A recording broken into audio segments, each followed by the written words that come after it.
Elliot, c'est quelqu'un que j'ai rencontré il y a déjà bien longtemps via le SEO Camp notamment. Sûrement le premier SEO Camp que j'ai fait à Paris en 2018. C'est quelqu'un qui est passé par pas mal de situations, de boîtes, de business models, etc., qui a acheté et qui a revendu du lien dans pas mal de situations à des clients finaux, à des éditeurs, à des SEO. Et donc, on se retrouve aujourd'hui pour parler d'achat et de vente de liens avec Elliot. Est-ce que tu vas bien, Elliot? Dis-moi aujourd'hui. Salut tout le monde, bah ça va nickel, un grand soleil, il est tôt en plus pour toi ça va être l'après-midi au Vietnam, nous on est en France le matin donc nickel, ça fait commencer la journée tôt et ça prévoit une bonne productivité donc tout roule. Tu sais, c'est début de journée pour moi, début d'après pour moi en Asie, puis début de journée pour toi en France.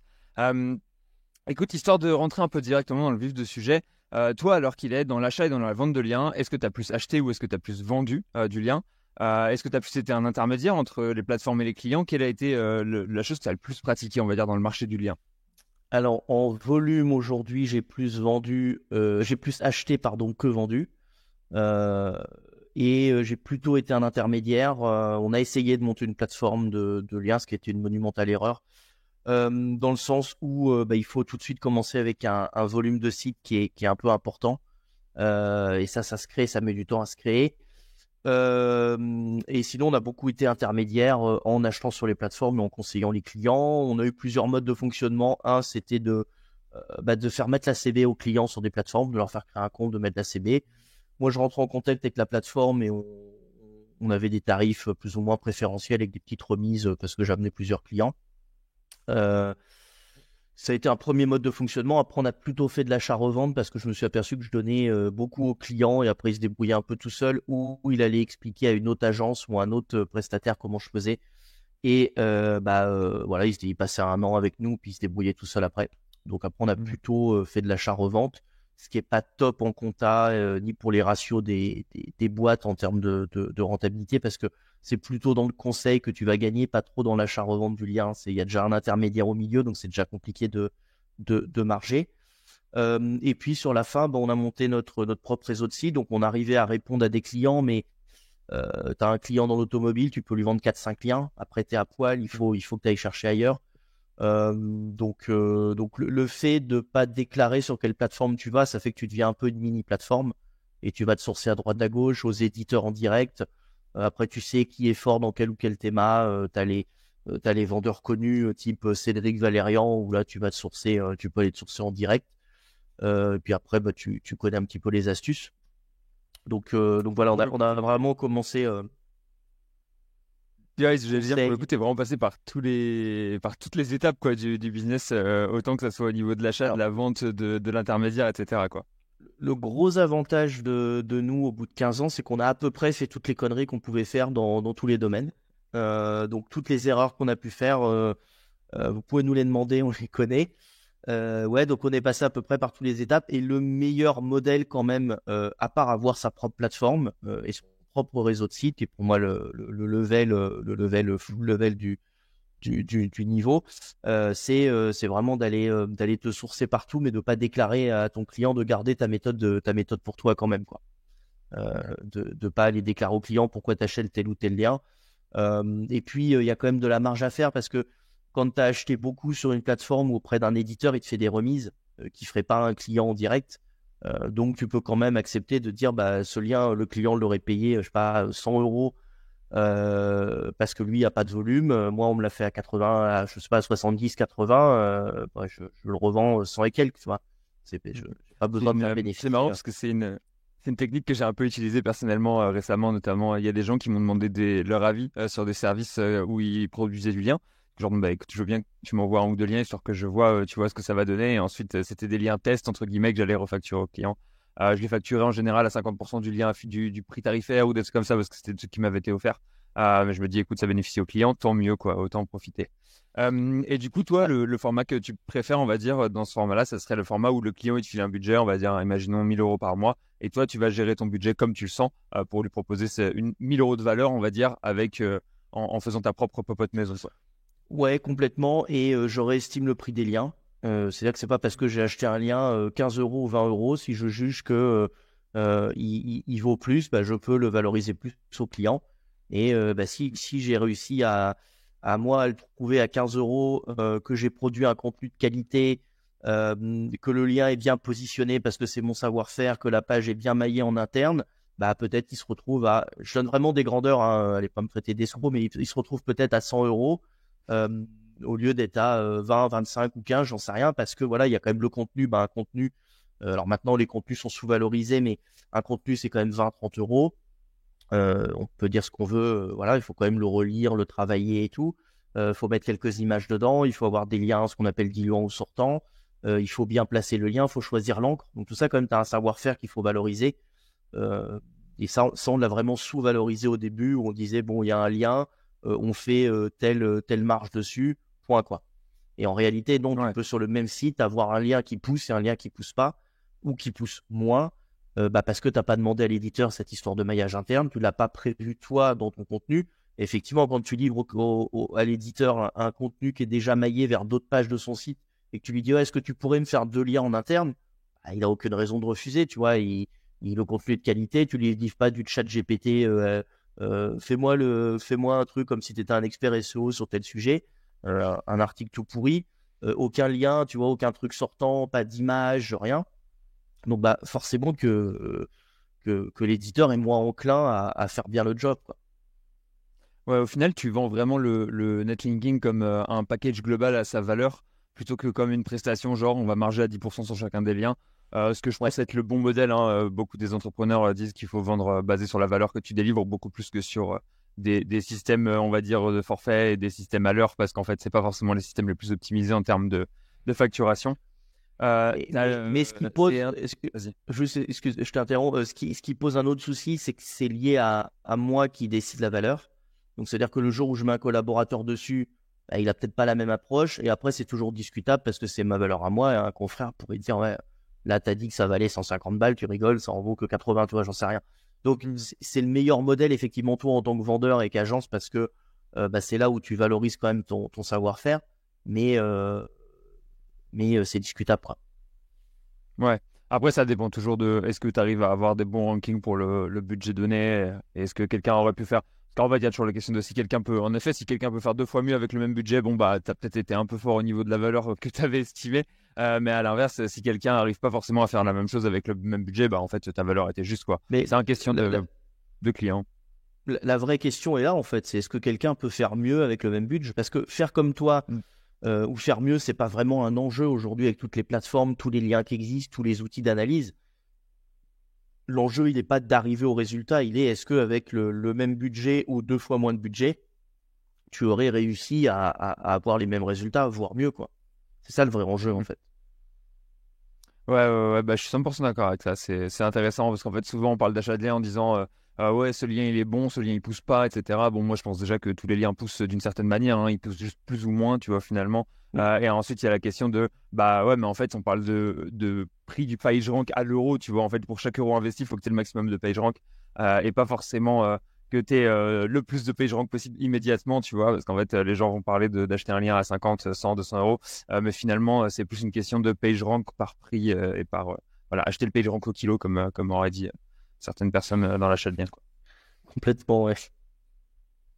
Euh, Toi, alors qu'il est, histoire de me donner un peu une ordre de grandeur, du coup, ce que tu m'as dit, c'est que ce que tu avais fait le plus, c'est acheter du lien, pour le coup, pour des clients. Tu as acheté à peu près combien de liens en termes de somme finale ou alors en mensuel, etc. Alors, je l'ai calculé justement pour te donner un ordre de grandeur.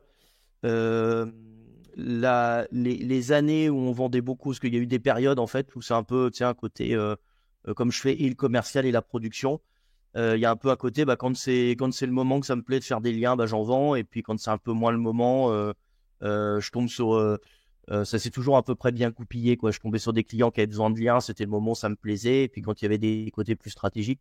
Mais les plus grosses années, on a acheté à peu près entre 50 et 80 000 euros de liens.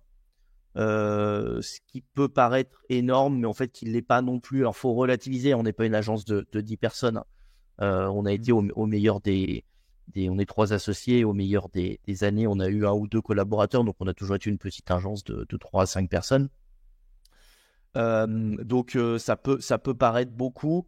Mais en même temps, c'est pas si énorme que ça. Et après, c'était lié à quelques clients. C'est-à-dire que j'avais vraiment un 20-80. J'ai des clients qui ont des campagnes à 20-25 000 euros l'année de backlink. Parce que dedans, tu inclus du PBL, dedans, tu inclus des liens médias, on fait des stratégies RP aussi. Donc là, tout de suite, ça vient chiffrer. J'ai des clients qui ont 100 euros de liens par mois et je leur fais un ou deux liens. Et ça convient tout à fait parce que c'est leur budget. Et on voit la progression, on la voit sur 1 an ou sur 2 ans et pas tout de suite. Donc, Ouais, je comprends. voilà. C'est vraiment un peu au budget du client. Ça dépend aussi de la mode, tu sais, en général, en SEO, tu as des modes où tu as des modes orientés achat de lien, tu as des modes qui vont être, même dans l'achat de lien, tu as plusieurs modes, hein. Tu as la mode du lien positionné, tu as eu la mode du lien homepage, tu as eu la mode du ninja, etc., etc. C'est assez marrant de voir les modes qui succèdent et qui arrivent. Toi, dans toutes ces typologies de liens, est-ce qu'il y a une typologie de lien que tu penses qui pousse plus à la rigueur, peut-être par rapport à son prix ou même simplement globalement, dans lequel tu as plus confiance, ou une typologie de lien que tu avais apprécié vendre parce que c'était quelque chose qui ressortait bien pour les clients, voilà.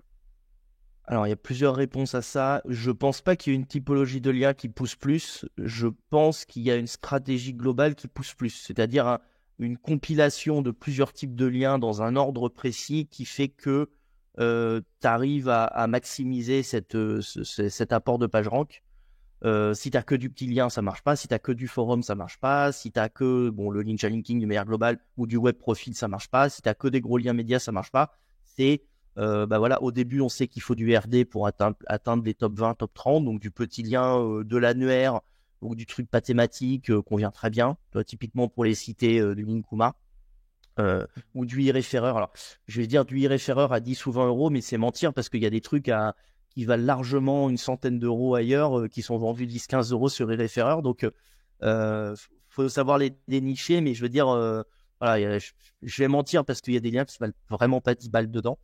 Mais voilà, c'est au début, tu as besoin de petits liens et de volume. Après, il faut monter vraiment sur du thématique. Après, on va donner la confiance avec plutôt du lien média. Au milieu de ça, tu as fait du ninja linking parce que c'est naturel d'avoir des forums qui parlent de toi, d'avoir des web profils, d'avoir un CV en ligne, d'avoir ce genre de choses.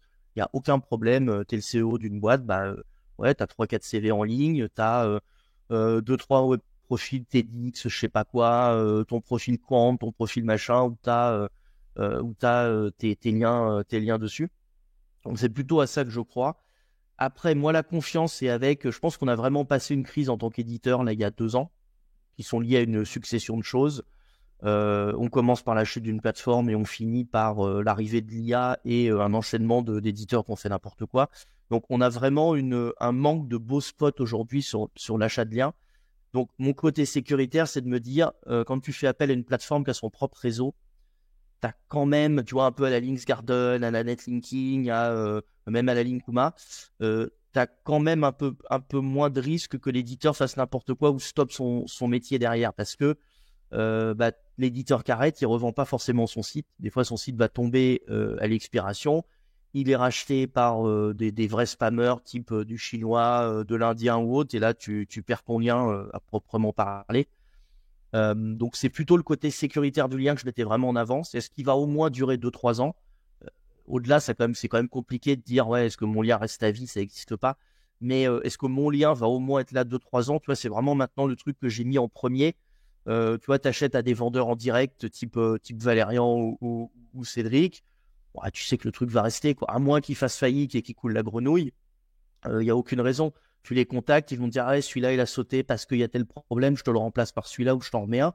Ce que font les autres plateformes, attention, Rocket, Enco le font, mais c'est plus compliqué quand tu as un éditeur en face.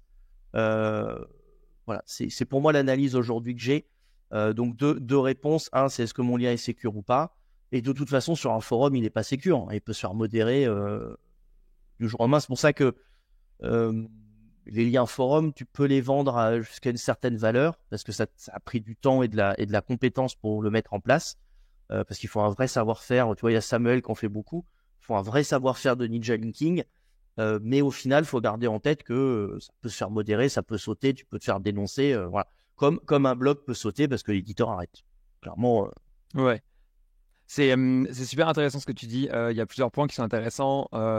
Pour le premier point, c'est le côté stratégique global avec un profil de lien qui est très composite avec beaucoup de points différents. Moi, c'est quelque chose que je mets très souvent en avant. Et je pense que plus que toi, tu disais, ça apporte du page rank, enfin, tu vois, ça fait ranker, c'est plus puissant et ça apporte plus de page rank. Je pense aussi que ça apporte ça apporte du page rank. Je pense que ça en apporte plus ou moins autant que plein d'autres stratégies. Mais je pense que celle-là, elle est plus résiliente à travers le temps. Et en fait, tu prends pas les updates dans la gueule. Là où d'habitude, t'as tes full guest posts boostés avec une thématique spéciale, etc. Tu finis par prendre une update dans la gueule et ça fait mal au cœur. Et souvent, les liens ont une mauvaise réputation, à mon avis. On voit des chutes sur les updates. Les gens disent, ouais, j'ai pris une péna, etc. Non, en fait, t'avais juste un profil de lien qui s'est fait filtrer, à mon avis, quoi. Ouais, et puis dans le lien, faut pas oublier qu'il y a plusieurs choses. Il y a le contenu, l'encre du lien, l'URL sur lequel tu poses et le referring domain, le host sur lequel tu as le lien. Et effectivement, si déjà tu fais des encres, tu sais pas ce qui se fait shooter. C'est ce que dans ton profil de lien, c'est vraiment le host sur lequel tu as posé qui est identifié comme vendeur de liens. Et comme c'est 100% ou 90% de ton profil, c'est évident que tu as acheté. Tu vois. Donc encore une fois, si déjà tu n'as pas fait que d'achat de liens sur des plateformes, mais que tu as été un peu intelligent comme je fais faire moi à mes clients dès le début, c'est on va lister ensemble tous les liens que vous pouvez choper, que vos concurrents ou que moi je ne peux pas acheter. Je sais pas, le comptable, ok, mon agence web, mon comptable, ma banque. Donc, ça n'existe pas chez la banque, mais quoique c'est faux.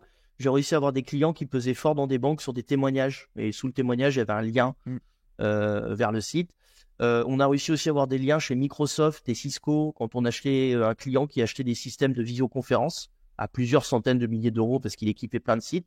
On a dit il y avait deux majors et en fait le dernier choix, c'est marrant parce que le dernier choix ça a été Microsoft parce qu'ils ont accepté de faire un lien depuis leur site dans les témoignages. Cisco voulait pas. Ça va, et tout était égal, c'est-à-dire que les offres étaient vraiment égales sur le matos, sur le prix, sur le commercial, sur tout. Sauf que à la fin, moi j'avais dit au boss, tu dois gratter un lien, même s'il n'est pas sur la home, même si machin et tout. Effectivement, ce lien, c'est un lien qu'on avait pu bosser en tier 2 derrière. Qui a porté ses fruits. On avait vu quand même alors c'est toujours dur de dire c'est tel lien qui a apporté, mais on avait vu quand même un apport de valeur sur le lien et voilà, parce que c'était naturel d'avoir un témoignage. Donc quand tu as tout ça, du lien que tu as été chercher toi-même, de l'achat et autre chose, même tu vois, on dit les RP, il y en a qui font pas, les vraies marques font toujours un peu de RP. Tu as toujours un journaliste qui parle de toi quand tu es une vraie marque sur quelques années d'expérience, même si c'est la Gazette du Gâtinais ou la République du Centre, ils ont parlé de toi et Google a bien compris que c'était un média, même si c'est le petit média du truc, tu vois. Mais bon, ça permet tout ça de diluer. Et effectivement, comme tu dis, si tu as un profil 100% spot tagué achat de lien, ouais, effectivement, c'est pas top et tu peux le prendre. Mais en même temps, si ton contenu, tu vois, parce que c'est aussi toujours la même chose. Dans le contenu, tu vois que sur le lien, on te file des contenus, excuse-moi du terme, mais de merde. J'en sais rien, t'es dans les tasses. Comment choisir une tasse? Putain, t'imagines le mec qui rédige sur comment choisir une tasse, pas la taille de la hanse, la largeur du truc. Putain, c'est nul comme question. Par contre, si tu fais interview du directeur machin, responsable de production chez mameilleuretasse.com, le mec, il a un truc à dire. Ouais, nous, on fait des tasses, on fait attention que le pourcentage de porcelaine, il est de temps. Quand on expédie, on fait attention. Tu vois, il y a un vrai sujet. Et ça a souvent été un truc sur lequel je me suis battu, c'est le contenu compte. Et effectivement, si tu as un contenu qui pue la vente de liens ou qui pue le PA, tu vois, un autre truc, qui pue le PA à 100 mètres, pour moi, tu as le combo, le host, il sent la vente de liens, le contenu, il sent la vente de liens, mettons, il peut être rédigé sémantiquement, il est faible et il sent la rédaction offshore bas de gamme, parce qu'il y a du offshore très haut de gamme, offshore bas de gamme, et en plus, ton angle de lien est mal choisi et ton sujet est pourrave. Ouais, ça pue la vente de liens, ça pue l'achat, en fait, tu vois. Il ne faut pas prendre Google pour un début non plus. Par contre, si tu achètes sur des plateformes et que tu es intelligent dans l'encre et que tu es intelligent dans le texte que tu vas donner, et ouais, le texte que tu achètes, il ne coûte pas 2 euros. Ouais, je suis désolé. Et il ne te génère pas en automatique par ChatGPT non plus. Désolé aussi. Mais voilà, donc c'est pour ça que c'est vraiment un savoir-faire complet. Et comme toi, tu le sais, il y a quand même beaucoup de variables pour arriver au résultat et avoir une belle stratégie. Hein. Tu peux avoir la meilleure liste de spots, tu peux te tirer une balle dans le pied, quoi. Ça, je te le fais pas dire. Tu as parlé de plein de sujets qui sont intéressants sur lesquels je voulais revenir. Tu as parlé des PDF. Je pense à ça. C'est vrai que c'est une strat à l'ancienne. Ça, j'ai l'impression que j'avais oublié, en fait. Et quand tu en as reparlé, ça m'a fait plaisir. C'est le fait simplement que les liens dans les PDF soient do-follow, si je ne m'abuse, et que en Ouais, fait, c'est c'est un ça. PDF et qu'il est indexable en ligne. Si tu poses un PDF sur un domaine qui est patate, potentiellement il va ranker, ton lien il va être do-follow, etc. quoi. C'est ça, on est sur le truc. Même Ça peut potentiellement, être tu peux les mettre chez AWS, chez Amazon et tout. Il y a des trucs comme ça, non? complètement, ouais, il y a des. Alors, sans trop rentrer dans les trucs un peu foireux Black Hat parce que tu as vite des problèmes légaux et tout, mais tu as plein de sites sur lesquels tu peux charger un PDF sur un profil parce que le site est prévu pour, et tu charges un PDF qu'un PDF qui est indexable, dans lequel tu as mis un lien parce que tu as tout à fait le droit de mettre l'URL de ton site quand on te cite. Elliot Bobier, CEO de machin, www.montruc.com, il n'y a aucun problème à faire ça. Et c'est un média d'une manière générale, c'est-à-dire que ça peut être aussi un CSV. Il y a des sites de l'État qui sont connus pour que tu puisses poster. Alors, le mode Black Hat, c'est que je charge un CSV pourrave avec 2 colonnes, mais quand tu charges ton CSV, tu peux donner des sources, tu peux citer des sources pour l'étude, et ben tu peux citer ton site.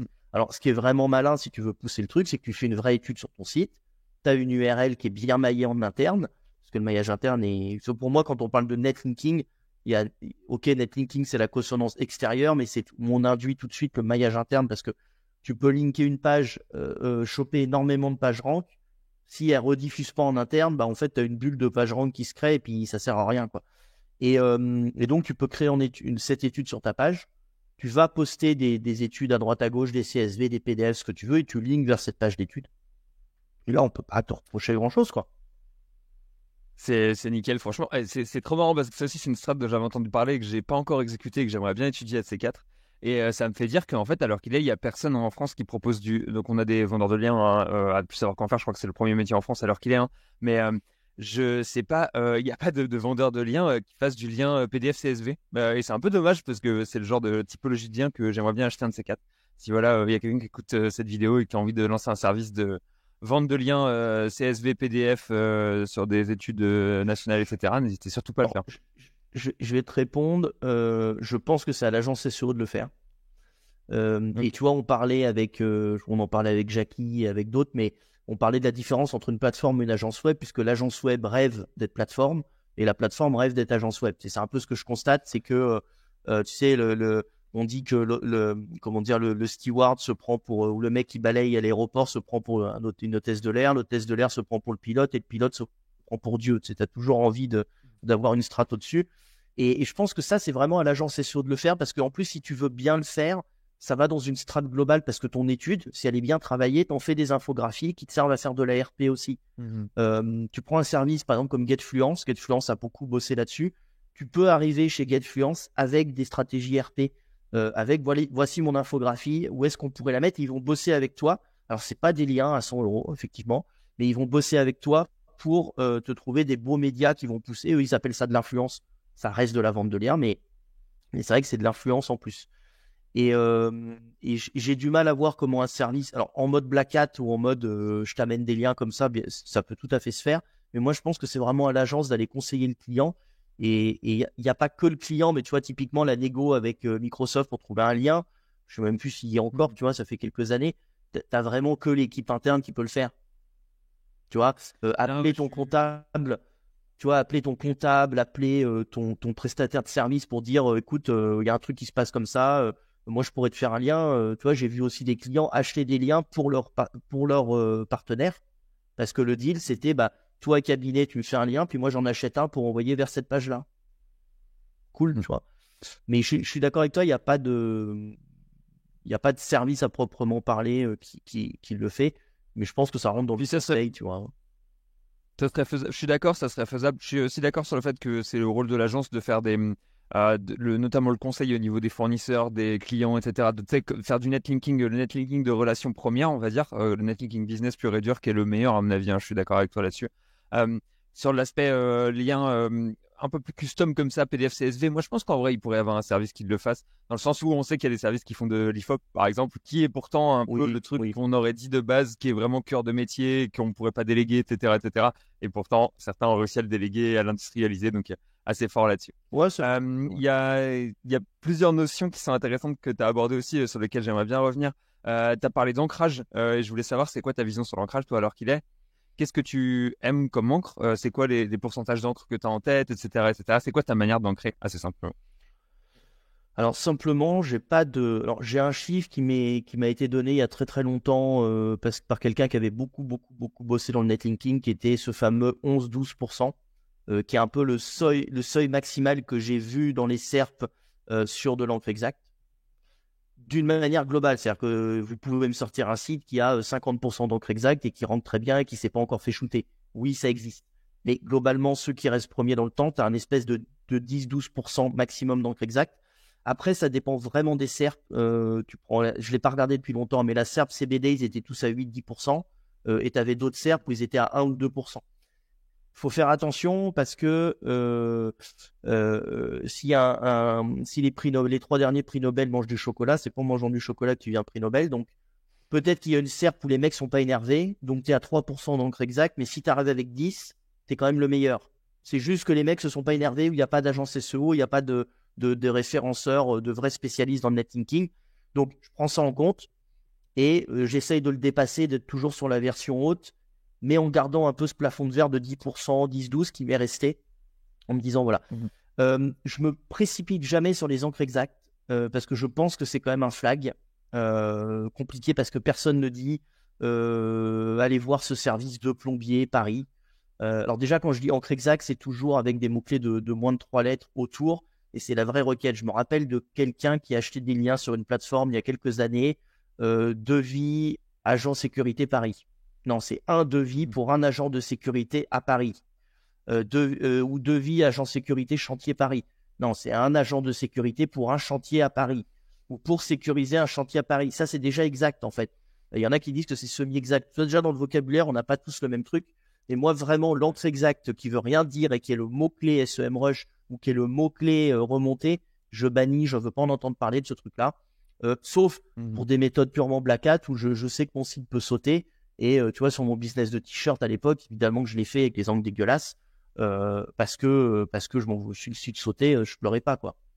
Mais voilà, j'essaye pour quand même sur un côté long terme et des business pérennes de garder ce truc en tête. Et je me réserve vraiment. Alors il y a un truc dans les leaks, dans les derniers leaks de Google, quand tu les lis et qui était quand même un truc qu'on s'était donné, c'est ils te disent, alors à confirmer parce que tu sais c'est toujours un peu nébuleux et tout, mais on a quand même l'impression que le jus et les données sont pris en compte vraiment pour des gros sites. C'est-à-dire que des petits sites, l'encre n'est pas forcément pris en compte. Tu vois, il y a pas d'analyse vraiment poussée, mais quand tu as un lien sur un gros site qui a de la patate, je me réserve les encres exactes ou semi-exactes selon votre vocabulaire pour ces sites-là. Et comme on sait quand même que c'est des sites qui arrivent à la fin d'une stratégie de netlinking ou sur le milieu plus, bah, j'évite de me griller dès le début avec des encres exactes. En interne, je me gêne vraiment pas. Je les varie, mais tu vois, par exemple, une agence SEO, agence de référencement naturel, agence de positionnement Google, agence de stratégie Google, mais je reste quand même sur de l'encre exacte. Par contre, sur de l'externe, je prends mon temps de ne pas en faire, de me les garder sous le coude et de lâcher une bombe de temps en temps, ou justement sur les sites que les autres ne peuvent pas avoir. Tu vois, on parlait du comptable, on parlait de tout ça. J'essaye de mettre ces encres exactes là, mais je garde vraiment ce côté naturel quand même. Alors, ça marche l'encre exacte, il n'y a pas de débat là-dessus. J'ai un côté, mais qui est peut-être un côté parano aussi, de dire ouais, ça reste pas très très naturel, c'est quand même détectable facilement. Si un humain le voit, tu sais, c'est un peu comme les PDN dans les SERP, rien qu'au favicon ou au nom, tu les repères. Comme les sites de vente de liens, tu vois, c'est un peu les mêmes. Donc, si toi, à l'œil humain, en voyant un top 100, tu es capable de dire qui vend des liens ou pas, t'imagines un algo qui peut te le faire en une seconde. Donc voilà, je fais attention. Ouais, bah, je suis vraiment d'accord avec toi sur les encres. Pour le coup, en général, j'essaie d'être un peu plus bas que les 10% parce que je trouve que 10% c'est déjà bien agressif. Mais c'est vrai que moi, ce que j'aime beaucoup, c'est les encres, les semi-exactes, mais plus semi-exactes que genre, typiquement sur un truc de t-shirt par exemple. Imaginons qu'on soit sur t-shirt.com. Un typologie d'encre que j'adore, c'est quelque chose comme acheter ces t-shirts blancs sur ce site de .t-shirt.com, tu vois. Et en fait, dedans, tu as plein de marqueurs d'encre non optimisés et des marqueurs d'encre optimisés. Et en mélangeant le tout, je me dis qu'on a une espèce de gloubi-boulga où Google peine à détecter l'opti des optis.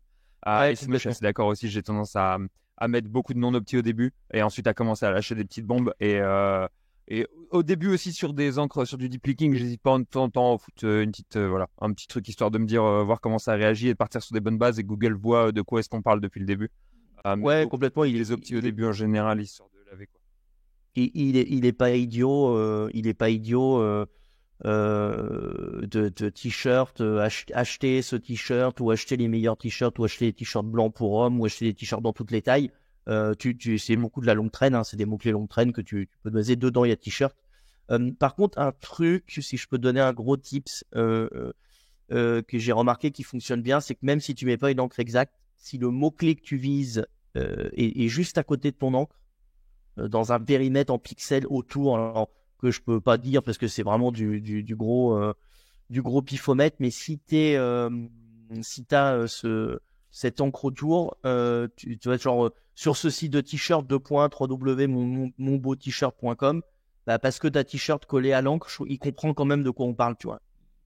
Ouais, ouais, c'est un truc qu'on avait beaucoup fait, qu'on avait beaucoup fait en netlinking, surtout sur les PBN, c'est qu'on on insérait toujours, je me souviens, phrase avant, phrase après, avec tous les termes qu'on avait besoin qui soient rankable, et la phrase au milieu qui était la phrase qui comportait le lien. Potentiellement, on allait mettre un lien sur un truc super sain, ça permettait d'avoir cet effet, genre globalement, entourage sémantique au moins, avant d'avoir l'encre au milieu, quoi. Ouais, t'as donné le terme entourage sémantique, c'est ça. Il m'est pas venu, mais ouais, c'est complètement ça.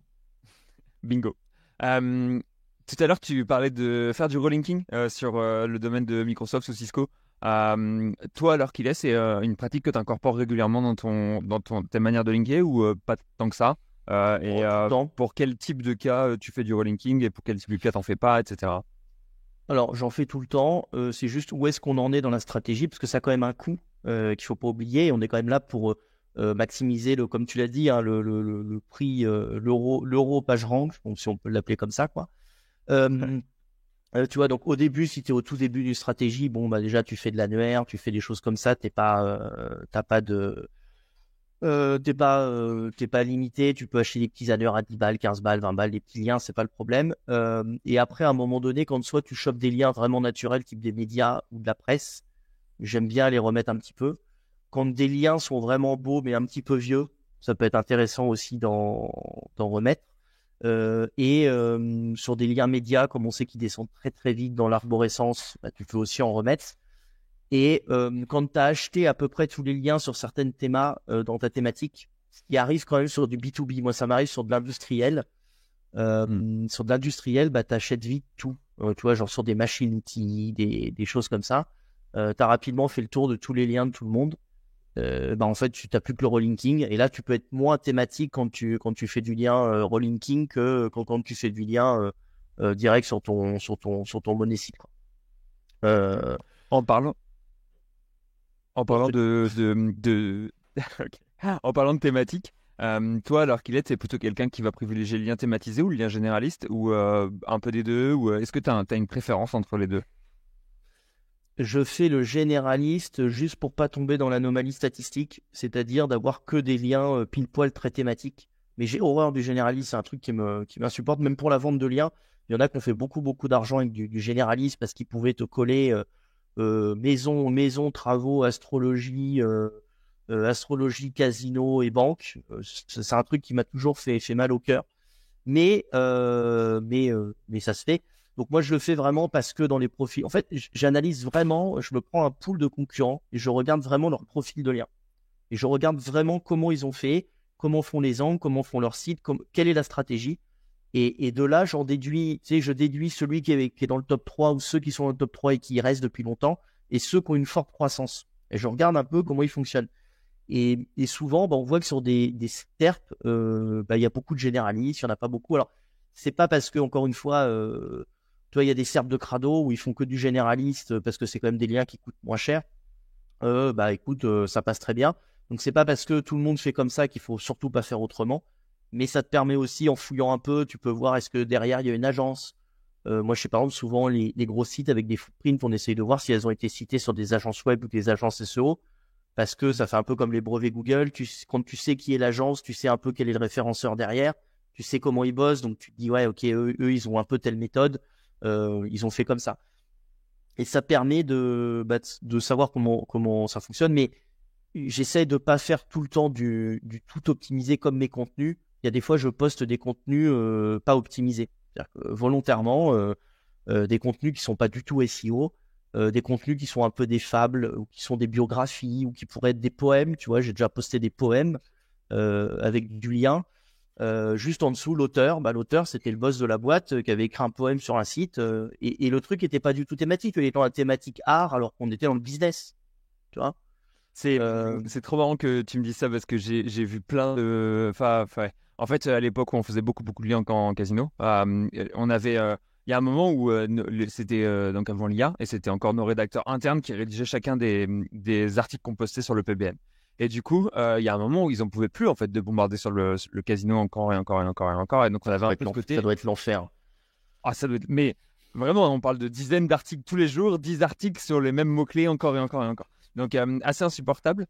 Et du coup, un truc qu'on avait dit, je me souviens à des rédacs, c'était 2 fois par jour ou une journée par semaine, vous cassez toutes les règles. Vous êtes complètement libre de faire ce que vous voulez. Primo, parce que c'était beaucoup plus simple pour eux. Secondo, parce que ça cassait un peu les patterns qu'on avait nous en interne. Et on avait notamment quelqu'un qui était très bon rédacteur, qui devait rédiger plusieurs poèmes. Et du coup, c'était assez drôle de se dire, on avait des poèmes qui servaient, poèmes autour du casino en général, pour de rester dans la thématique, mais des poèmes qui étaient dans le truc. Et alors qu'il est avec le GPT, ça permet de faire des très bons trucs, les poèmes. Tout à l'heure, tu parlais aussi d'interviews. Moi, c'est un truc que j'ai toujours bien aimé faire avec ChatGPT, là aussi, hein, des fake interviews, fake poèmes, c'est des trucs enfin, fake poèmes, parce qu'on peut vraiment parler de fake poésie, mais qui marchent très bien et qui cassent un peu les codes. De changer complètement les tonalités aussi, hein. J'aime bien avoir des articles qui sont sarcastiques, par exemple, qui a un style qu'on utilise rarement dans le B2B et dans le business, mais qui est intéressant à utiliser, je pense, de temps en temps. Donc, c'est quelque chose que j'ai bien aimé utiliser et que j'utilise encore régulièrement. Et aussi avoir des articles sans aucun HN. C'est un typologie d'article que j'aime bien faire parce qu'en fait, ça casse un peu les codes et ça reste, ça devient un peu tu vois, en fait, on utilise on gomme les footprints en cassant un peu les codes, quoi, assez simplement. Complètement, un article qui a du H2, du H3, bien structuré et tout, ça se voit à 100 mètres, qui a du gras, de l'italique, du machin. Donc j'essaye aussi de temps en temps de voir si c'est une SERP où les concurrents achètent très peu de liens parce que ça se voit, où ils ont peu de nouveaux liens. Bon, j'essaie de pas sentir le SEO à 100 mètres, quoi, comme tu dis, et puis de diluer exactement comme ça. Et puis aussi sur du tiers 2, des fois ça évite d'avoir, genre j'ai déjà vu des sites un peu officiels où tu avais un SEO derrière qui arrivait à te remonter, te dire ouais, vous avez acheté des backlinks sur notre site, c'est interdit par Google, on va vous poursuivre. Voilà. Toi, le mec te fait la misère parce que tu as eu le malheur de poser trois backlinks, d'acheter 3 backlinks vers sa page, parce que lui il parle de toi, tu vois. On va retirer du coup les liens puisque c'est comme ça, tu vois. Donc quand tu mets des trucs un peu moins grillés, achat de liens, bon le référenceur peut moins s'en apercevoir, donc tu as moins de problèmes aussi. Hmm. Ouais, c'est vrai que tu as aussi un côté où. Est-ce que ça t'est arrivé plusieurs fois en fait de suggérer à des clients, par exemple, on va dire, d'acheter du lien et que eux te disent bah non, j'ai pas envie d'acheter du lien parce que c'est contre les guidelines de Google, ou d'avoir un peu ce côté. Parce qu'en fait, en France, on a un peu le côté où acheter du lien, c'est la norme et les guidelines de Google, on s'en moque entre guillemets à partir du moment où on fait de l'argent. C'est un peu la pensée dominante en France pour les SEO, j'ai l'impression.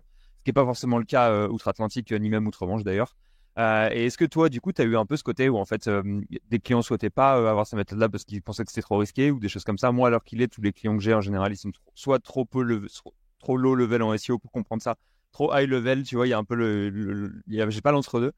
Mais je sais pas si tu as eu ce genre de cas-là, et dans ce cas-là, ce serait intéressant que tu nous racontes l'histoire de ce genre Ouais, d'histoire. alors je pense pas que en France on soit vraiment à vouloir faire de l'argent et tout, peut-être les vendeurs de liens. Mais au moins les acheteurs sont plutôt dans on voit que ça marche, c'est prouvé par A plus B que ça fonctionne, il en faut. Je pense que ça c'est clair pour tous les SEO du monde.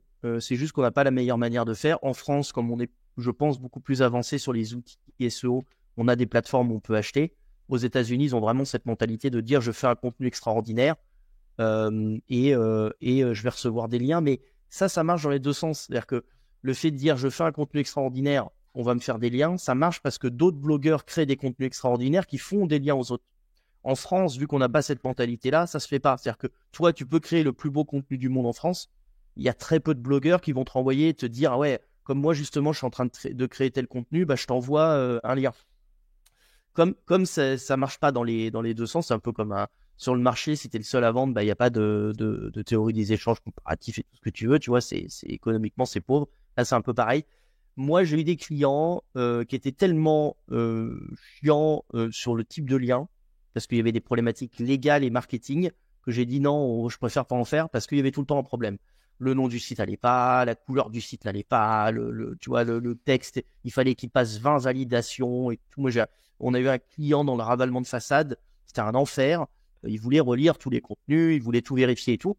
Ce que je peux comprendre, si tu veux, si je me mets d'un point de vue chef d'entreprise qui veut pas qu'on raconte n'importe quoi sur son biz. Il n'y a pas de problème.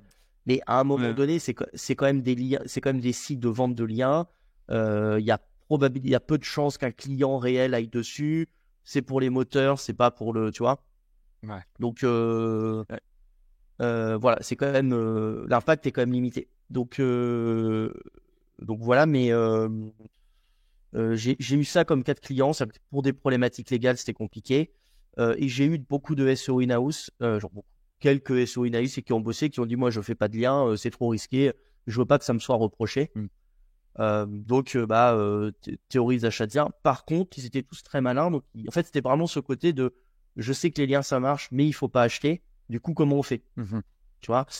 Donc là, par contre, on a réussi à mettre en place des stratégies où ils faisaient de l'échange de blogs, ils allaient poster chez d'autres sites, ils faisaient des accords, ils faisaient beaucoup de salons, ils faisaient, tu vois, vraiment le lien en mode, ok, qui va me poser un lien, je leur ai dit, voilà, on a fait toute une étude, on a dit, ok, les conférences et les salons, déjà, tu peux avoir un lien. Ok, tous les salons de notre activité où on peut faire. Et ils sont mis à faire de l'acquisition aussi comme ça. Conférences, par tous les événements en ligne, déjà, on va créer notre propre événement en ligne. Comme ça, il a un nom, il a un site web. Ok, allez. Et tu vois, ça a été des trucs un peu plutôt qu'on a fait parce que fallait pas acheter du lien. Ouais, au final, tu finis par être créatif comme les Américains pour éviter de tomber hors des guidelines de Google qui disent qu'il ne faut pas acheter un lien, tu sais, et donc tu fais tout ce qui est possible pour avoir du lien, acquérir du lien en dehors de l'achat. Mais en réalité, Google te dit même pas il faut pas acheter un lien, il te dit il faut pas solliciter un lien avec l'intention de manipuler l'algo. Donc j'ai envie de dire que tu l'achètes ou que tu ailles dire à Robert salut, fais-moi un lien ou poste mon article, la démarche est un peu la même. Quand tu lis la page dans les FAQ Google, elle te dit ça. Donc en réalité, pour moi, il n'y a pas de... Voilà, la vraie problématique de l'achat de liens, c'est que la plupart des sites puent la vente de liens. Ouais. C'est ça, tiens, ça va faire une bonne transition pour la suite. À l'heure qu'il est, le marché du lien, il a pas mal évolué, comme tu as pu le voir, à mon avis, sur les 10-15 dernières années même, hein, on pourrait presque dire. C'est quoi, à ton avis, le futur du marché du lien, autant pour l'achat que pour la vente? Quelle est la situation actuelle? Quel est le futur? Est-ce que tu trouves que c'est un futur qui est plutôt glorieux? Est-ce que tu penses que le marché du lien est prometteur pour la suite? Ou est-ce que tu penses que c'est un marché qui est en déclin, qui va sombrer comme a pu l'être d'autres marchés dans le passé? Quelle est ta vision sur le futur, assez simplement? Alors, je vais pas me faire des copains, mais c'est pas grave. Je pense que les éditeurs se sont tirés une balle dans le pied volontairement. On leur a dit, ils n'ont pas écouté. Parce que les vendeurs de liens, ça a quand même été un business plutôt en mode un peu comme l'affiliation, en plus de plein de choses. C'est-à-dire que des vrais professionnels qui ont 200-300 sites et qui s'en occupent, ou même qui ont une cinquantaine de sites et qui font ça à plein temps, il n'y en a pas tant que ça. Donc c'est beaucoup de je fais ça en plus, tant que ça ramène du flouze, on reste. Mais ils ont fait n'importe quoi. C'est-à-dire que comme tu postes 10 articles par semaine, tu prends au moins le temps de faire des articles sans lien ou avec des liens intéressants ou des articles complémentaires. On prend le temps de mettre des mentions légales, on prend le temps de travailler son template, on fait son maillage interne, on n'écrit pas des textes tout pourris, voilà, tu vois. Donc ça, c'était bien avant l'IA. Et depuis que l'IA est arrivée, on a tous fait n'importe quoi. C'est générer des textes de merde en IA sur des sites avec des titles de merde, des prompts de merde et des datasets de merde. Mais non, mais comme c'était texte machin, du coup, c'est un bon contenu. Voilà, oui, mais texte machin, il a tellement vendu de texte SEO qu'il est grillé en pattern. Ouais, mais moi, c'est un tool maison. Voilà, arrête, c'est bon, c'est OpenAI que tu as foutu sur Make ou Admiten. Il est beau le tool maison. Donc, en réalité, face à l'IA, on est vraiment sur un truc que, tu vois, il y a très, très peu de gens qui maîtrisent les concepts. Tu as peut-être des Sylvain Perronnet, des Christian Melling, Vincent Terrazi qui comprennent vraiment ce que c'est que l'IA. La majorité du taux de nous, on était des bétos d'utilisateurs, tu vois. On prend un truc qui permettrait d'envoyer une fusée sur la Lune et en fait, on en fait un jeu de billes, quoi, tu vois. Et Et en réalité, c'est ça. Donc, on a tous fait n'importe quoi, mais en fait, c'est facile de repérer des textes qu'il y a, et pas avec les histoires de watermark et de pattern. Hein. C'est un texte sur lequel tu n'apprends rien. Et mine de rien, à part de l'actu, je mets vraiment l'actu à côté parce que quand tu génères un texte d'actu, c'est assez facile d'avoir de la data. Surtout qu'avec 3 textes, tu as de la data sur une actu qui est faible parce qu'un petit sujet, tel avion s'est crashé, en réalité, pour un MLM, c'est très peu d'informations. Par contre, comment choisir, je sais pas, ma voiture, il en faut de la data, tu vois, pour rédiger un vrai contenu sur le sujet. Donc, on a pourri les sites web. Tu vois, j'avais fait un coaching un jour avec un éditeur de site qui avait un petit bise. Lui-même, il avait traité son site de son business qui s'était complètement effondré, au même titre qu'un vendeur de liens. C'est-à-dire qu'il avait mis des centaines de contenus dessus, au même titre qu'à la fin, tu vois, genre un automatique AI, qui est un tool très bien pour certains usages. Mais voilà, si tu appuies dessus, tu génères 100 contenus par semaine. Si tu veux faire de l'AdSense, si tu veux faire de l'affiliation, si tu veux faire plein de bises, ça marche très bien. Si tu veux un site qui quand même se positionne sur un paquet de mots-clés, voilà. Donc, il y a eu ça comme problème. Et il y a eu aussi la vague des fake mots-clés, le fake trafic SEMrush. Quand tu vises des marques, bah, en fait, le principe d'être top 3 sur AC Email Versailles, c'est que les gens qui tapent cette requête-là ne cliqueront jamais chez toi. Parce qu'ils veulent le numéro 1. D'accord ? Bah oui, mais en fait, il y a un autre algo chez RankBrain qui fait que si ton lien est positionné et pas cliqué, tu dégages. Donc, quand 80% de tes mots-clés sur lesquels tu es positionné ne sont jamais cliqués, c'est les fameuses pages zombies d'Olivier Dufay, égal site de merde, tu dégages. Voilà, tu as dégagé. Alors que ceux qui l'ont fait, mais intelligemment, en se disant ça, c'est 10% de mon traf. Moi, à côté, je fais du vrai article de blog, je cible de la longue traîne, je fais pas du PA comme un béto que je scrape là, comme un idiot, et je mets 50 title PA. Tu vois, tout ça, bah, en fait, c'est dès que tu produis une méthode et que tu l'as bourrinée, tu t'es fait éclater. Alors, quand tu t'es fait éclater, que tu le savais, c'est pas un problème, parce qu'il y a beaucoup de vendeurs de liens qui étaient là pour une courte durée. Quand tu as quand même le respect de tes clients et des gens qui t'ont acheté un lien, c'est un peu plus embêtant. Tu vois, alors, je suis pas le plus irréprochable dans les liens que j'ai vendus, j'ai pas les plus beaux sites du monde, j'ai pas les meilleurs, mais on essayait quand même de bien faire le taf. Le maillage interne, 2-3 liens par-ci par-là. Donc, pour répondre à ta question, parce que j'ai fait le bourré, je suis parti dans tous les sens. Le marché s'est écroulé et il y a de moins en moins de liens potables à acheter parce que tout le monde a un peu fait n'importe quoi. La bonne nouvelle pour ça, c'est que ça a professionnalisé un peu le secteur et que les gens qui vont perdurer dedans vont vraiment, je pense, s'orienter vers un côté, ok, c'est un vrai bise, il y a des règles à respecter, on fait pas n'importe quoi. Et on va gérer, ok, il faut un pool de 50 sites pour gagner sa vie avec, bon, on va se faire 50 sites, on va bien les faire. Et on commence à sortir un peu de la mode IA, texte pourri, où je pense qu'on comprend que le contenu a vraiment une valeur. Et même si quand je le lis, ça paraît bien, c'est pas forcément bien. Donc voilà, on va changer même les templates. Hein. Ça fait pas de mal d'avoir un template. Enfin, je ne fais pas des templates super haut de gamme, très avancés, mais au moins un truc qui change du template de base, blog, quoi. Page d'accueil blog. Bah, excuse-moi, mais PA, contenu pourri IA, plus page d'accueil en mode blog, pas de mention légale, pas de picto, pas d'iconographie, tu vois, égale vente de liens. Ouais, t'as fait le bingo, là. Bah ouais, oui, d'accord, mais c'est 90% des catalogues des plateformes de vente de liens. Le gars qui coche la totale, quoi. Ça, c'est énorme. J'avoue que quand t'achètes des liens là-dessus, t'es là en mode. Oh, bah. Alors, Écoute, non, il manque la courbe SEMrush qui s'est éclatée. C'est la grosse, le million qui passe à 2000. Et le premier mot-clé, c'est un go, quoi. Ou machin streaming, ou je sais pas quoi, je les connais pas, mais ouais, tu vois, voilà, c'est ça. Ou Anaka 3, je sais pas ce que c'était, Anaka 3 à vie, ou je sais plus quoi. Bref, mais quand tu as mis tout ça, il y a quand même des bonnes pratiques derrière. C'est-à-dire que faker un petit peu son profil en trouvant des mots-clés malins sur SEMrush, bon, c'est pas si déconnant, parce qu'il y a des bugs dans SEMrush, on les exploite, c'est pas déconnant. Tant qu'on fait pas que ça, des gros volumes. La technique de Romain Pirotte, c'était sur les marques. C'est pas con. Il y a un peu de volume sur SEMrush qui est, je pense, même pas faux. C'est facile de se positionner sur une marque. Pourquoi on s'en priverait ? Il y a aussi les dates. Qui marchent. Tu as aussi les adresses qui fonctionnent. Je sais pas, tu es dans la théma de l'automobile. Pourquoi est-ce que tu fais pas un petit annuaire dans un coin de ton blog sur l'adresse des garages ? Ah, par exemple, tu as la marque, tu as l'adresse, ça peut te booster un peu ton traf. Mais tu vois, au moins faire une page d'accueil un peu construite. En plus, maintenant, avec les templates WordPress et puis tout ce qui existe, sans prendre des trucs payants, avec Astra et tout, tu fais des trucs sympas. Une page d'accueil un peu construite, même si dedans tu mets les 15-20 derniers articles de blog, mais que tu as une page un peu construite, qui est l'auteur, pourquoi ce blog est là, c'est quoi l'intérêt, quelle est la théma. Déjà, rien que ça, tu sors un peu de la case, tu vois, purement, je suis un blog quoi, qui vend des liens. Fais-toi un e-commerce, quoi. Creuse, Nicolas Mercatili en parlait. Lui, il a beaucoup sur SEMG, il a pas mal d'e-commerçants qui vendent des liens. C'est une autre typologie, alors beaucoup plus galère, complexe et tout, mais c'est une autre typo. Et je pense que les gens les éditeurs commencent à le comprendre. Il y a une vague d'arrêt. Alors, suite à des gens qui ont perdu leur gain sur sur une plateforme qui a coulé, qui était là pour la thune. Là, il y a le rachat de e-Referrer. Rocket, ça va peut-être scinder un peu les catalogues et Rocket va certainement accompagner les éditeurs pour se professionnaliser aussi. Donc, il y a un virage. Je pense qu'il va dans la bonne direction, je peux me tromper. Et voilà, mais dans tous les cas, on aura toujours besoin de liens, même si le signal de trafic externe avec un référeur puissant est de plus en plus présent.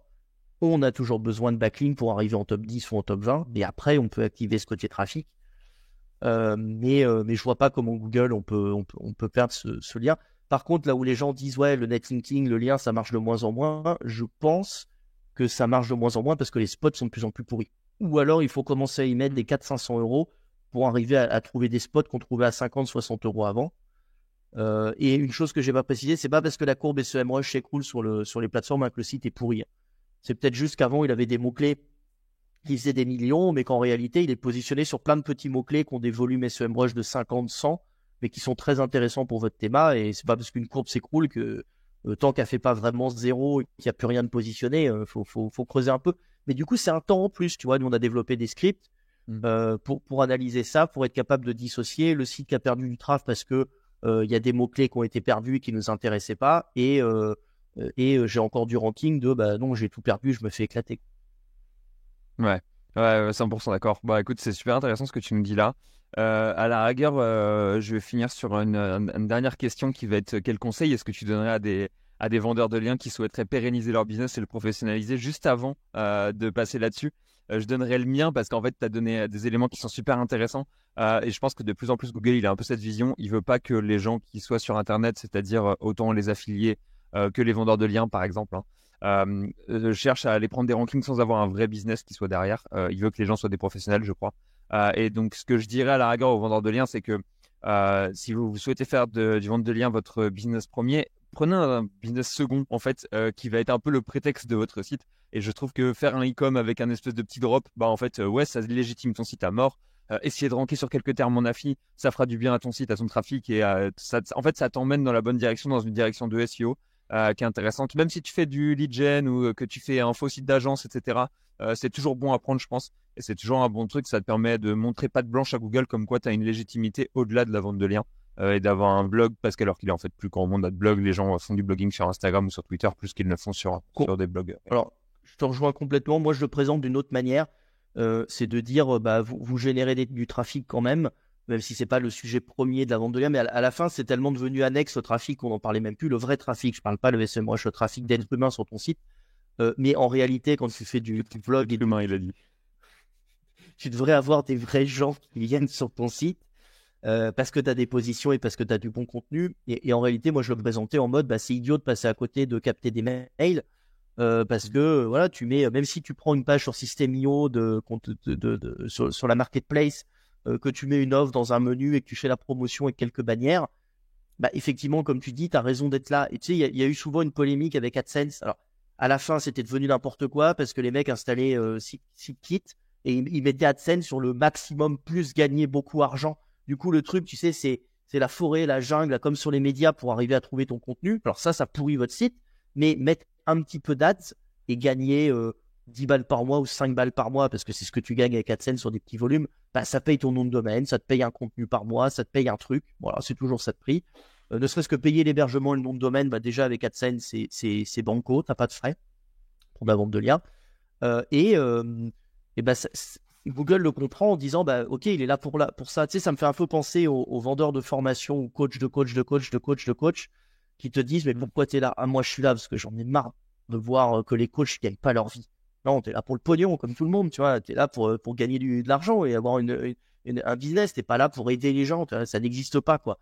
C'est un putain de red flag. Et c'est un peu pareil pour moi pour les sites. C'est si t'es là que t'es pas censé gagner d'argent, c'est que tu le vends, tu gagnes de l'argent en vendant du lien, quoi. Donc, Google aime pas. Donc, un petit formulaire, exactement comme tu dis, un petit captage d'email, un petit formulaire. Et puis en plus, ça peut pas faire de mal. En plus, avec ChatGPT, ça se fait.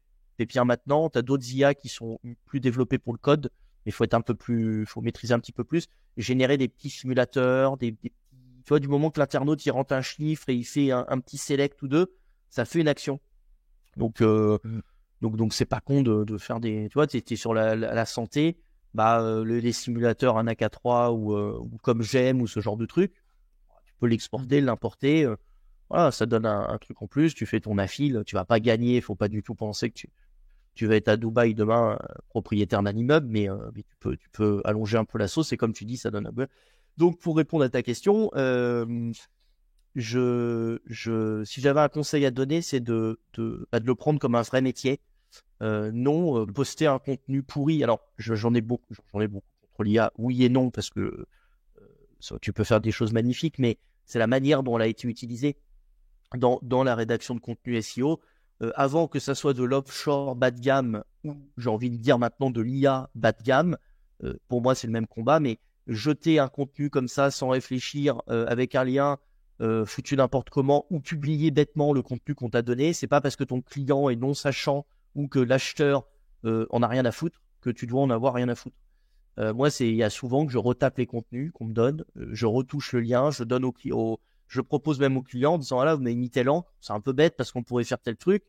Je voudrais retoucher un peu votre contenu, est-ce que ça bougeait? Alors, tu as des gens, non, vous pouvez vous poster comme ça et tout, ok. Puis tu en as qui disent ouais, franchement, conseillez-nous, on sait pas trop, on nous a dit qu'il fallait acheter des liens, on a fait, mais en réalité, pardon, j'avais 203. Voilà, le troisième. Et en réalité, ils savent pas trop, ils sont heureux que tu les conseilles. Justement, ils te disent, j'ai gagné pas mal de clients comme ça. Ils te disent, nous, la plateforme nous plaît, mais on aurait besoin de conseils. Elle le fait pas forcément. Toi, tu as plein de plateformes qui mettent pas les pieds dans le conseil et qui disent, aidez-nous, quoi. Donc, je laisse sur la plateforme et puis je vends du conseil et du coaching. Donc, ouais, non, prenez-le comme un vrai bise. Et en fait, tu n'aurais pas idée de faire un drop ou un e-commerce sans répondre à tes clients, sans lire tes messages tous les jours, sans avoir testé ton produit. Tu vois, tu n'aurais pas idée de venir. En fait, de la vente de liens, c'est ça qui est fait pourtant. C'est exactement ça. C'est on m'a dit de poster, je poste, je vais gagner de l'argent et puis basta, quoi. Donc, arrêtez de penser que la vente de liens n'est qu'un side business. La vente de liens est une vraie profession. Professionnalisez-vous. Ah non, mais complètement. Tu vois, et alors sur la FEPSEM et donc avec SEO Camp, tu nous files un coup de main et je voulais t'en remercier pour les vidéos YouTube et tout. Parce qu'on a un gros problème de bénévoles, donc ça me permet aussi de lancer un appel si vous voulez être bénévole et filer un coup de main, même si c'est 1 heure par mois, on prend. Parce que 10 personnes à 1 heure par mois, ça fait 10 heures et 10 heures, c'est énorme en termes de bénévolat pour nous filer un coup de main. Donc n'hésitez pas. On a des branches et notamment on a intégré cette branche vendeur de liens qu'on n'a pas appelé comme ça, mais parce que c'est pour nous une des composantes et un des métiers. Et ouais, c'est un vrai métier, quoi. Discutez-en avec des Cédric et des Valérian. Alors, ils vont pas vous expliquer comment vous lancer, être concurrent avec eux, mais discutez-en, ne serait-ce que pour l'aspect mentalité. Voilà, c'est un vrai bis, quoi. Ils ont des vrais clients qui traitent bien. Quand il y a un problème, ils agissent. Ils ont des emmerdes aussi avec l'Argel, parce que comme tu connais très bien le casino en ligne en France, voilà, donc il y a des risques. Effectivement, ne pas mettre de mention légale et acheter ses domaines aux Bahamas, ça vous protège pas de tout, quoi. Ça, tu vois. Ouais. Bah écoute, franchement, ouais, je suis 100% d'accord avec toi. N'hésitez pas à contacter les gens qui sont dans la vente de liens et à prendre comme modèle non pas des gens qui vont faire des petits chiffres à droite à gauche et vendre des petits liens à droite à gauche, mais des gens qui ont vraiment industrialisé, professionnalisé la vente de liens parce que c'est. Demandez conseil aux plateformes. N'hésitez pas à demander à votre quand vous êtes chez, je sais pas, je prends Rocket, mais ça marche chez Linksgarden chez tout le monde. Linksgarden a une équipe peut-être plus à taille humaine que Rocket, mais Rocket répond aussi très bien. Demandez-leur, voilà, j'ai mon site, dis-moi ce qui va pas dessus. J'ai vendu, au lieu de gueuler, parce que j'en vois beaucoup, j'ai fait du coaching, je sais pas pourquoi, c'est un peu par-ci informatique. Il y a un moment, j'enchaînais un peu les coachings pour éditeurs de liens, puis après, c'est vrai que ça s'est cassé la gueule aussi, peut-être pour ça qu'il s'est plus de sous. Mais, mais gueuler en disant ouais j'ai engueulé un tel est-ce que je vends pas de lien, à mon avis c'est pas en l'engueulant que ça va marcher. Demande-lui plutôt qu'est-ce qui fait que t'achètes pas mon site en fait, qu'est-ce qui te plaît pas. Et des fois c'est des conneries. Nous on veut absolument les mentions légales, là t'es un peu léger ou tu les as pas. Regarde ton design, franchement regarde-le sur mobile, il est tout pété. Ah ouais c'est vrai tata. Donc des fois avec des trucs pas compliqués on optimise vachement l'impact qu'on peut avoir. Et les plateformes sont là, elles ont besoin de spots pour vendre, hein, faut pas oublier. Donc, si elles vous achètent pas, c'est pas parce qu'elles veulent pas ou qu'elles font exprès. C'est juste parce que votre spot convient pas à leurs critères de qualité et elles ont raison de pas céder, de pas baisser les critères de qualité. C'est vrai que Romain Pirotte, il en parlait régulièrement, hein, de la liste, un peu la checklist symbolique à passer pour faire de la vente de liens. Mais en fait, Romain, quand il fait ça, c'est pas forcément lui qui est un très gros acheteur-vendeur de liens. Et en fait, il faudrait, je pense que je demande d'ailleurs à Rocket ou à Jackie de nous faire la checklist en tant qu'éditeur de plateforme, tu vois, qui est un peu genre la checklist. Lui, il a enfin, les deux ont pour le coup le côté et plateforme et conseil. Et donc, en fait, qu'est-ce que eux conseillent? Parce que la réalité, c'est que ce que eux conseillent, c'est ce qui est acheté, quoi, à la fin. Tu l'as sur SEMJuice, ils avaient publié, je crois, par un moment, leur histoire de fruits. Ils avaient publié un peu, si tu as des réseaux sociaux, si t'as pas de réseaux sociaux, tu seras jamais dans, je vais dire une connerie, mais je crois, ananas, tu resteras toujours raisin, machin. Il y avait tout un tas, et en fait, c'est des bons critères, parce que tu vois, on parle du trafic tiers. Écoute, développer une communauté autour de, je sais pas, t'as un site de recettes. Dedans, tu es assez intelligent, tu parles aussi d'ustensiles de restaurateurs, de guides pour vendre à des restos, pour vendre à des citycoms qui vendent du matos culinaire et tout. Et dedans, tu as des réseaux sociaux sur lesquels tu partages tes recettes, tu as un Pinterest sur lequel tu as des belles photos en plus avec l'IA maintenant, c'est Benko.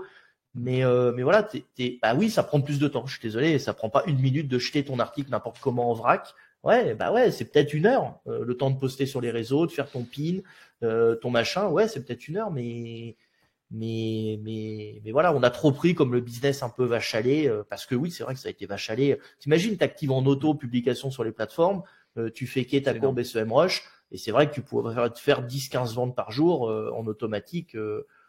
Voilà, fallait voir la gueule du site au bout de 6 mois. Hein. Ouais, non, mais c'est énorme. Je suis d'accord avec toi. Bon, bah écoute, on arrive à la fin de cette interview tranquillement. C'était trop un super plaisir de t'interviewer, Elliot, et honnêtement, plein de points communs sur notre manière d'acheter et vendre du lien. Cool. Est-ce que tu as le mot de la fin? Je te laisse le mot de la fin. Donne-nous ce que tu veux pour la fin. Fais-toi plaisir. C'est ta minute de gloire. Oh là. Non, écoutez, si vous vous intéressez à la vente de liens ou à l'achat de liens, d'ailleurs, on fait le SEO Summit 5 et 6 décembre à Paris au Grand Rex. Donc, allez sur le site SEO Summit, vous avez toutes les infos. Prenez votre adhésion à la FEPSEB, c'est l'association qui représente tous les référenceurs et le search marketing global. Léo nous file un coup de main, la cotise commence à quelques centaines d'euros. Ça nous aide, et puis vous allez voir sur le site, vous avez tout un tas franchement, il y a plein d'avantages, plein de choses qu'on a mis en place cette année, donc allez vous y intéresser. Posez-moi la question off si vous savez pas. Et la vente de liens, si je dois conclure, c'est un vrai business. Prenez attention et faites-le bien. Il y a plein de ressources. Je sais que tu as posté, Léo, sur ta chaîne, plein d'infos sur la vente de liens. Vous avez plein de gens qui vous répondront si vous allez leur poser des questions sur Twitter. C'est plutôt sur Twitter que ça se passe. En MP, je vois que tu vends des liens. Est-ce que tu peux me conseiller un peu? Il y a des Discord qui sont créés aussi autour de la vente de liens. Si vous les avez pas, vous me les demandez en MP, ou on les postera aussi peut-être en dessous la vidéo, on peut. Mais franchement, il y a des gens qui vous aident. Encore une fois, si vous faites rien et que vous faites le teubé, au bout d'un moment, on arrête de vous aider. Mais si vraiment tu vois que tu y vas, que tu as réussi, que tu commences à avoir des succès, que tu ramènes tes trucs, que tu aides d'autres personnes parce qu'on t'a aidé et que tu rentres dans une boucle comme ça, franchement, l'entraide s'active et on peut apprendre vite un métier, quoi. Voilà, je me tais. Eh ben écoute, merci beaucoup Elliot, c'était vraiment un plaisir de t'interviewer aujourd'hui. Et puis sur ce, je vais te souhaiter une bonne journée, une bonne semaine et une bonne journée à tous ceux qui nous regardent alors qu'il est sur YouTube. Bonne fin d'après-midi à toi. Merci tout le monde.